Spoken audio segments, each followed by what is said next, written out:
hours after a flag meeting, Pakistan has violated the ceasefire at the international border in Akhnur sector once again, the same place where the meet took place. Now, the heavy firing took place for over 6 hours is what the initial reports are suggesting.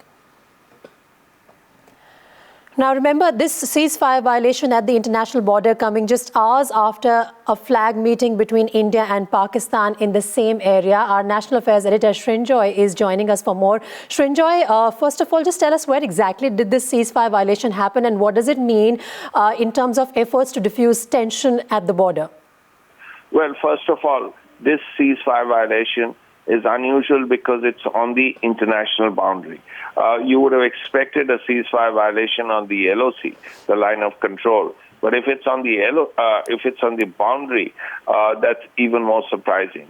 Secondly, it's after a flag meeting between the BSF and the Pakistani Rangers.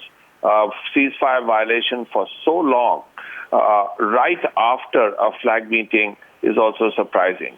But this is something that the Indian government is a bit concerned about now, and they have instructed the army and the BSF to immediately reply to any ceasefire violation, any firing either on the LOC or the border. In fact, the army and the BSF have been told to fire immediately and fire in exactly a similar manner. For instance, if there is small arms fire, then you reply with small arms fire. If there's mortar fire, you reply with mortar fire.